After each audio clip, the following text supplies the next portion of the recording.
Young का द्विझिरी प्रयोग। Thomas young ने प्रकाश के व्यतिकरण को द्विझिरी प्रयोग द्वारा दर्शाया। इस प्रयोग में एकल झिरी लिया जाता है। एक एकवर्णी प्रकाश स्रोत से प्रकाश इस झिरी से निर्गत होकर प्रकाश दो अन्य झिरियों पर पड़ता है जो कि एकल झिरी से समान दूरियों पर है। इन रेखा छिद्रों से चलने वाली द्वितीयक तरंगिकाएं एक दूसरे पर अध्यारोपित होते हैं और एक पर्दे पर एकांतर क्रम में समान चौड़ाई की दीप्त एवं अदीप्त फ्रिंजों का एक व्यतिकरण प्रारूप बनाती है। तरंग सिद्धांत के आधार पर फ्रिंजों के बनने की व्याख्या। माना पहले झिरी से एक तरंगाग्र चलता है। जब यह तरंगाग्र दो अन्य झिरियों पर पहुंचता है तो वे नए प्रकाश स्रोतों की भांति कार्य करते हैं और सभी दिशाओं में द्वितीयक तरंगिकाएं संचरित होते हैं। ये तरंगिकाएं पर्दे और झिरियों के बीच के स्थान में परस्पर मिलती हैं। जिन स्थानों पर एक तरंगिका का श्रृंग दूसरी तरंगिका के श्रृंग से मिलता है या एक का गर्त दूसरे के गर्त से मिलता है तो इन स्थानों पर तरंगिकाएं समान कला में होते हैं। अतः इन स्थानों पर परिणामी आयाम दोनों तरंगिकाओं के आयामों के योग के बराबर होता है। अतः प्रकाश की तीव्रता महत्तम होती है। फ्रिंजों के बनने की व्याख्या। कुछ बिंदु ऐसे होते हैं जहां पहले झिरी से उत्पन्न तरंगिकाओं के श्रृंग दूसरे झिरी से उत्पन्न तरंगिकाओं के गर्त से मिलते हैं। अतः तरंगिकाएं विपरीत कला में होते हैं। अतः इन स्थानों पर परिणामी आयाम दोनों तरंगिकाओं के आयामों के अंतर के बराबर होता है। यदि तरंगिकाओं के आयाम बराबर हैं तब इन स्थानों पर परिणामी आयाम शून्य होगा। अतः प्रकाश की तीव्रता भी शून्य होगी। अतः दीप्त और अदीप्त फ्रिंजें पर्दे पर एकांतर क्रम में दिखाई देती हैं। प्रकाश का तरंगदैर्ध्य ज्ञात करना।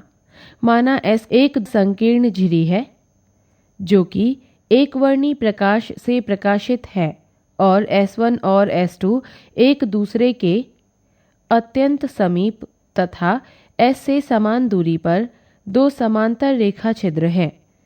S से निर्गत प्रकाश तरंगे S1 और S2 पर समान कला में पहुंचेंगी। हाइगेन्स के सिद्धांत के अनुसार S1 और S2 नए प्रकाश स्रोतों की भांति कार्य करते हैं जिनसे द्वितीयक तरंगिकाएं उत्पन्न होती हैं। ये तरंगिकाएं एक दूर स्थित पर्दे पर व्यतिकरण फ्रिंजें बनाते हैं। इन फ्रिंजों की चौड़ाई मापकर प्रकाश के तरंगदैर्ध्य की गणना की जा सकती है। माना पर्दे पर बिंदु P पर एक दीप्त फ्रिंज बनती है। माना द्विझिरी S1 S2 का लंब अर्धक CO पर्दे पर बिंदु O पर मिलता है और माना बिंदु P की O से दूरी x है। S1 और S2 से चलने वाली तरंगे भिन्न दूरियां S1P और S2P तय कर P पर पहुंचती हैं। अतः उनके बीच पथांतर S2P माइनस S1P है। माना S से S2P पर खींचा गया अभिलंब S1A है। अतः बिंदु P पर पहुंचने वाली दोनों तरंगों के बीच पथांतर S2P minus S1P is equal to S2A। त्रिभुज S1 S2A और त्रिभुज PCO समरूप हैं। अतः S2A upon S1 S2 is equal to OP upon CP is equal to OP upon CO। S1 S2 की तुलना में दूरी CO काफी अधिक है। अतः CP को CO के बराबर लिया जा सकता है या S2A upon D is equal to X upon D। इसलिए पथांतर S2A is equal to XD upon D। दीप्त फ्रिंजों की स्थितियां। प्रकाश की तीव्रता उन बिंदुओं पर अधिकतम होगी जहां व्यतिकरण करने वाली प्रकाश तरंगों के बीच पथांतर 0, लैम्डा, 2 लैम्डा और इसी प्रकार आगे भी है। अतः महत्तम तीव्रता दीप्त फ्रिंज के लिए XD upon D is equal to M lambda, जहाँ M इज इक्वल टू 0, 1, 2 और इसी प्रकार आगे भी। या x is equal to m D lambda upon D. दीप्त फ्रिंज के लिए तरंगों के बीच पथांतर x is equal to m D lambda upon D. यदि m is equal to 0, x is equal to 0 जो कि केंद्रीय फ्रिंज की स्थिति है। यदि m is equal to 1, x is equal to D lambda upon D जो कि प्रथम दीप्त फ्रिंज की स्थिति है, और इसी प्रकार अन्य दीप्त फ्रिंजों की स्थितियां ज्ञात कर सकते हैं। अदीप्त फ्रिंजों की स्थितियां।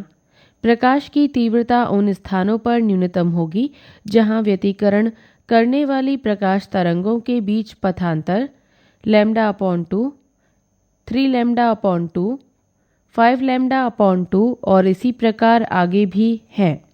अतः न्यूनतम तीव्रता अदीप्त फ्रिंज के लिए X D upon D is equal to M minus 1 upon 2 lambda, जहाँ m is equal to 1, 2, 3, x is equal to m minus 1 upon 2 D lambda upon D.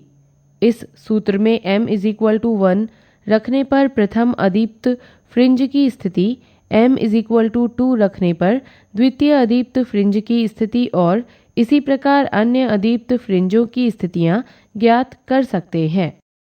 Fringe चौड़ाई।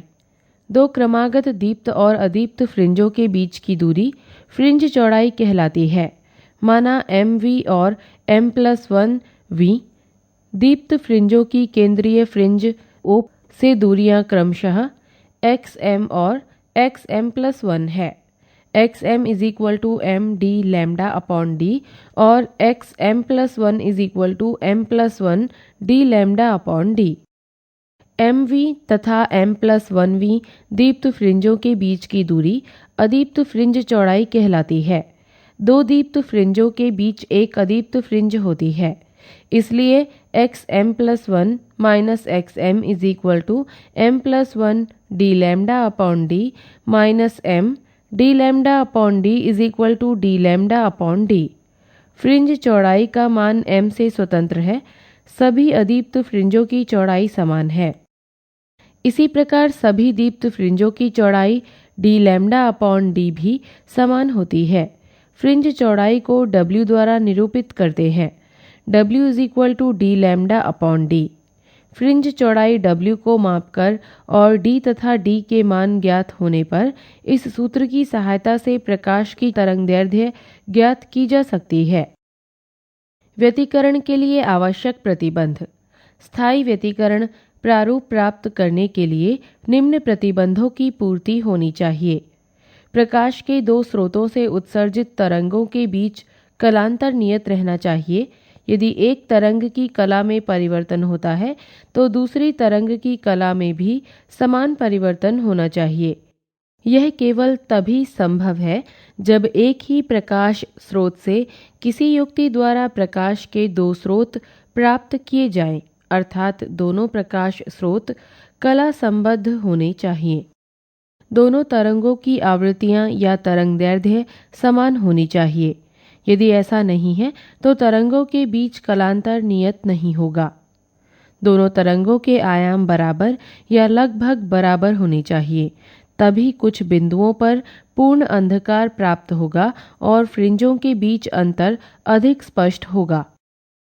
प्रकाश के दोनों स्रोत एक दूसरे के अत्यंत समीप होने चाहिए, जिससे कि पर्दे पर किसी बिंदु पर व्यतिकरण करने वाली तरंगों के बीच पथांतर अधिक न हो, अन्यथा फ्रिंजों के बीच दूरी घट जाएगी और यह भी संभव है कि फ्रिंजें दिखाई ही न दें। प्रकाश के दोनों स्रोत बहुत संकीर्ण होने चाहिए।